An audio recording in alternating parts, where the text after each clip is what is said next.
AITA for wanting my son to move back closer to his family? Edit here is an update of this post. Hi, this is my first post on Reddit, and English is not my language, so I apologize for the mistakes I will probably make.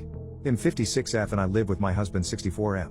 We only have one son, 33M, who currently lives abroad and we see once a year, as it's very far away and expensive to go. We live in a small town. He moved away when he was 18 for college and never came back. We expected him to move back after he graduated, but he decided to stay where he was, since he already had a job and a girlfriend there. They got married.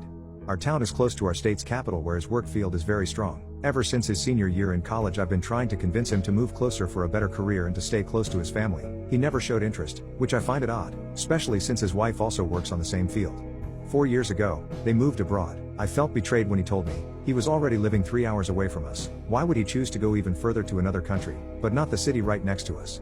I never told anything besides let them know me and his father are always here if they needed us. Until recently, things were fine. I miss him a lot. We text every day, but we don't get to speak to each other often. The problem is my father 84M, whose health took a dive and is very fragile. And with my son living so far, he is missing a precious time he could be spending right here. His granddad is not likely to live many years now. I told the news to my son and he was sad about it, and he came to see us and left a week ago. I was honest with him. I said his grandfather will not stay with us for so long, and since he lives so far away, he will lose the opportunity to stay close and enjoy the time he has left. He was not happy about me touching this matter. He said I was trying to guilt him into moving back. I asked him why he was doing this to me. Why doesn't he miss me and his dad? We are getting old and he is only seeing us once or twice a year. It's cruel to us. He said he missed us, but he is happy where he is and does not plan on moving back. And he and his wife are already making plans on buying a house where they live. I couldn't take it and I burst out crying. I told him I felt abandoned, that he didn't seem to care for us and he should enjoy his family while he can because we will not be here forever. I asked what makes him think he cannot be happy living here. He didn't respond. The few days after this were very awkward, and after he left, he seems to be even more distant, avoiding me and being very short on his texts.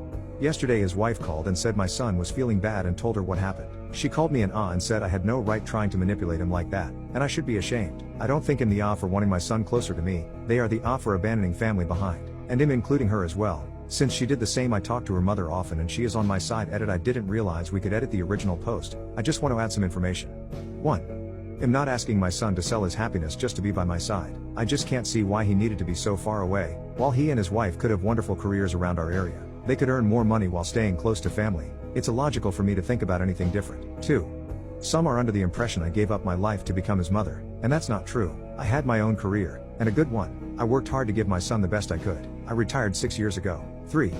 I realize there is a very strong cultural background where we come from. Family is expected to stay close. My son was the first member of my family that decided to move to somewhere so far away that makes visitations once every 2 weeks or even once a month impossible to do. 4. I don't expect to be taken care of when I get old. Me and my husband already talked about this, and unless my son wants to, we will not ask him to take care of us. 5. Just to clarify, I am not Indian. While I love India and I've been there once with my husband, I just want to clarify I'm South American. My son currently lives in North America. Edit 2. I think I'm getting it, it's really cultural. Most people here seem to be from the USA, and I understand it's really normal for families to be separated after children move to college, and they see each other just once a year at Christmas or Thanksgiving, for example. I was raised to believe families should stick together. I raised my son to have the same values, and I expected him to keep this tradition, but has broken it. It's not his fault, but I will never understand this decision. Edit 3. This will probably be the last time I'm editing the post. I realize that I will never understand my son's motivations to move away, and I will also never understand why he broke free from our culture of family closeness.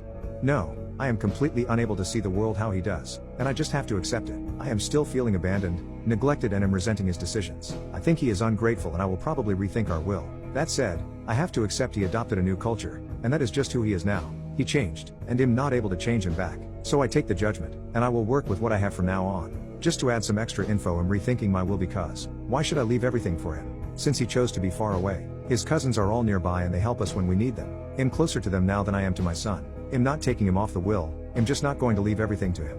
He gets to live where he wants, far away from us, and I get to choose whoever goes on my will. Choices, right? Edit 4. I am not writing him off my will. I was angry, frustrated and sad when I wrote that. I never expected him to give up his life for me. All I want is my son to be close to his family. That's just it. I don't know why it's so difficult for you people to see my point. My son had everything he could possibly need to be successful, start a family and still stay close, but he chose to move to another country. How am I supposed to feel? I am proud he is a good professional, a good husband, and am happy to have helped him pave this road. Still, I think he is a horrible person for choosing to stay away. To be honest, he didn't even need to live right next to us. He could have simply stayed 3 hours away. This way we could at least visit him often. Or plan any activities together. All you people say is his decisions, his life, his choices, I get it. But how is it so easy for you all to dismiss where I am coming from? Why did he need to go to another country? Yes, I am assuming he did that just to stay away from us. Which makes him a horrible son. As clingy as I may be, I come from a place of love. I've always let him know I love him. And I've always thought about the best for him, but at the same time, am I really this wrong to expect some closeness? He never starts conversations. I'm the one who sends the texts. If I don't tell him the new about his relatives, he doesn't ask. How am I supposed not to feel abandoned? Seriously? I don't know what else to say. Edit 5. Lots of comments asking why don't I move closer to him instead. 1. I will not do to my own parents what he is doing to me too. Even if I didn't have my parents, I'm unable to get a permanent visa.